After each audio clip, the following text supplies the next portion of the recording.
বুড়ি মরে গেল।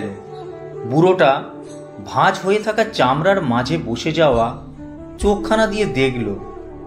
কিছু জল চোখের কোণ থেকে ঝরে পড়ল। লোক দেখানো শোক চলল কিছুদিন। তারপর যেন এক নাটকের সমাপ্তি ঘটল। তার ব্যবহৃত শাড়ি নিয়ে মেয়েদের ভাগাভাগি চলল। কেউ বালিশের কভার বানাবে, কেউ বিছানার চাদর হিসেবে ব্যবহার করবে, কেউ কানের দুল নেবে, কেউ বালা জোড়া। যার যার নিজের সংসারে যেন একটা বোঝা নেবে গেল। বুড়ো একা বসে বসে দেখে তাদের কাণ্ড কারখানা।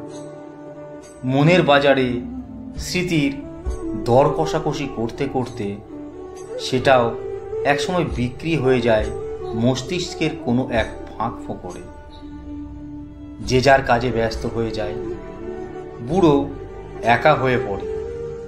হাতের লাঠিখানা ভর করে এদিক সেদিক পায়চারি করে। সেদিন ছোট নাতনি এসে বলে গেল, দাদু দাদু, তুমি মরে গেলে কিন্তু এই লাঠিখানা আমার, আমি খেলবো।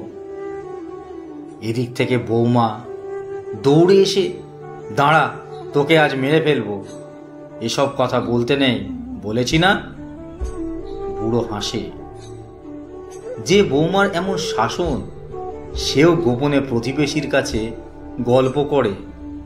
বুড়োটার খালি কষ্ট, মরে গেলেই বাঁচে। সেদিন নাতি তার বন্ধুদের নিয়ে তার ছোট ঘরে আড্ডা দিচ্ছে আর বলছে, দাদুর অবস্থাও বেশি ভালো না, কিছুদিনের মধ্যে উইকেট পড়ে যেতে পারে। তখন ওই ঘর আমার, তখন জমিয়ে আড্ডা হবে।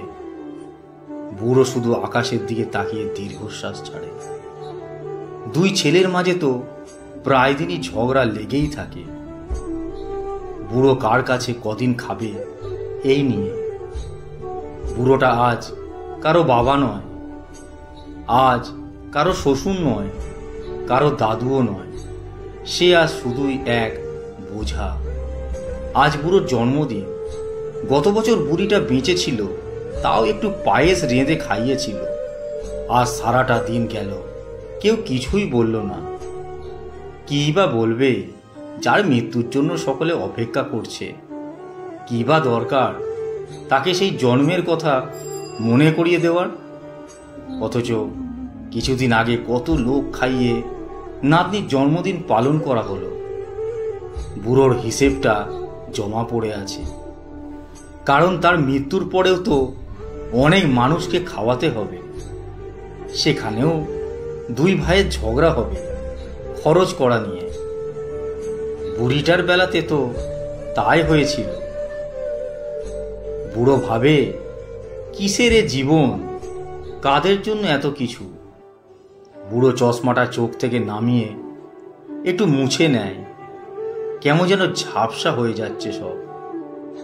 আকাশের দিকে তাকিয়ে বুড়ো একটা দীর্ঘশ্বাস ছাড়ল আর মনে মনে এটাই বলল, পৃথিবীর সমস্ত বাবা যেন বাবা হয়েই বাঁচে, বোঝা হয়ে নয়। লেখা সংগৃহীত।